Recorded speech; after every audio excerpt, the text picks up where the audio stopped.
Vamos rotacionar e interpretar a cônica 4x² mais 4xy mais y² mais 5 raiz de 5x mais 10 raiz de 5y mais 5 igual a zero. Que tem o a igual a 4, b igual a 4, c igual a 1, d igual a 5 raiz de 5, e igual a 10 raiz de 5 e f igual a zero.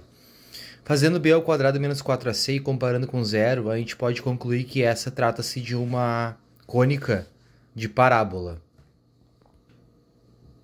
Vamos passar essa cônica desse formato matricial para que está no eixo x ou y, que é uma cônica inclinada com uma rotação, para um sistema x' ou y', que vai fazer com que a gente possa reconhecer que cônica é essa.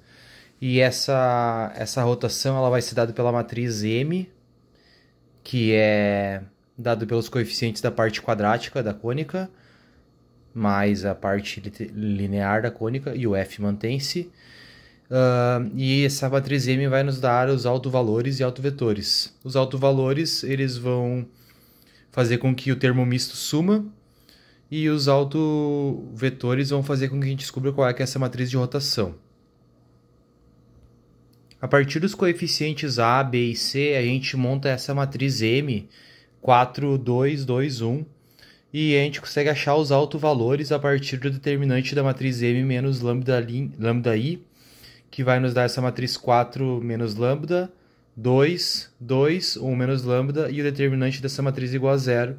E a gente consegue, através da equação do segundo grau, chegar em dois valores para lambda, 5 e 0.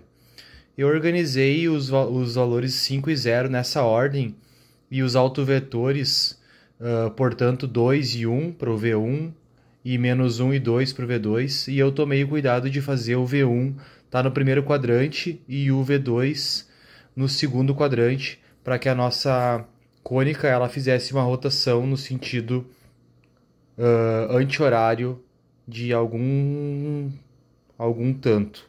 Então, o eixo X ele vai deslocar-se e inclinar-se um pouco, e o eixo Y ele vai inclinar-se um pouco também. Para fazer essa rotação, então, a gente tem que ter os autovetores normalizados, e aqui está o meu U1 e o U2. Então, a minha matriz de rotação ela fica dessa forma aqui, né? E ela vai poder transformar nossos valores de uma matriz X, com os valores XY, vezes essa rotação, nessa nova coordenada. Ou trazer de volta através da transposta dessa rotação aqui, já que não existe divisão entre matrizes.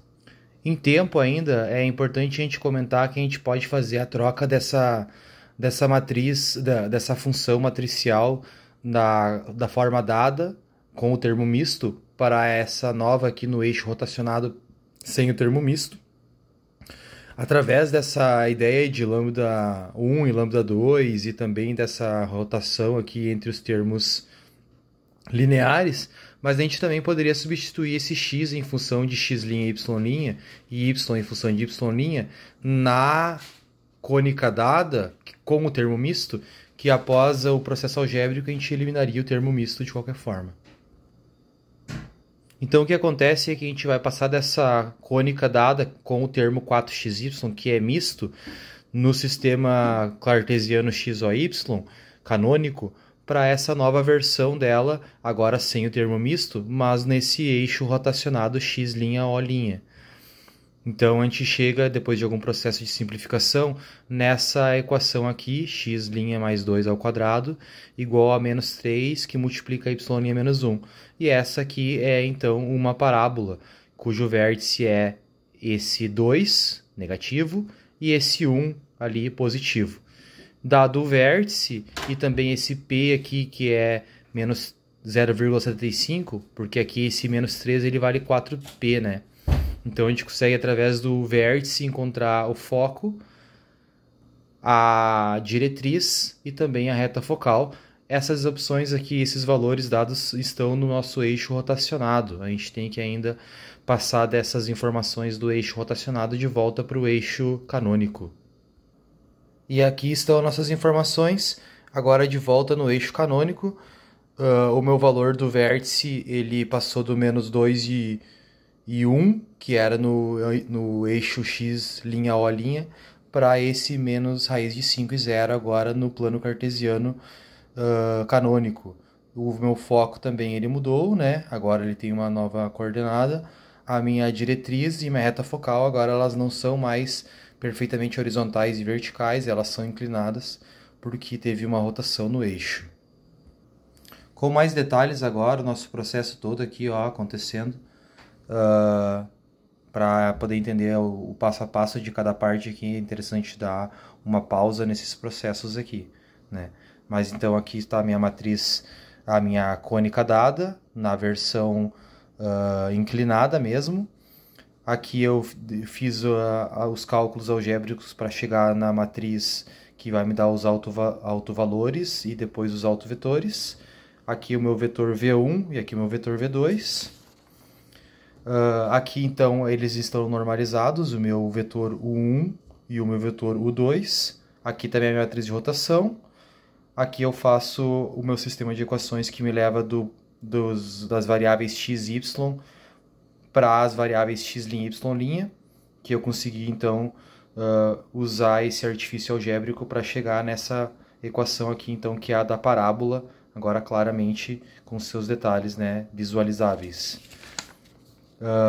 Aqui o comentário ainda, né, de que o meu V1 e o meu V2 estão no primeiro e segundo quadrante para ter uma rotação no sentido anti-horário, né, do ângulo.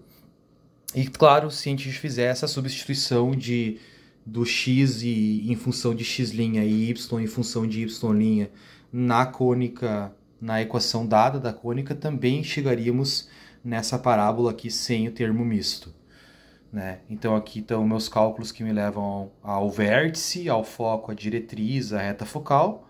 E para trazer de volta essa cônica aí com essas informações do eixo novo, né, do novo sistema cartesiano baseado no V1 e V2, de volta para o eixo cartesiano baseado em I e J, a gente tem que fazer essa substituição aqui usando a matriz de rotação na sua versão transposta.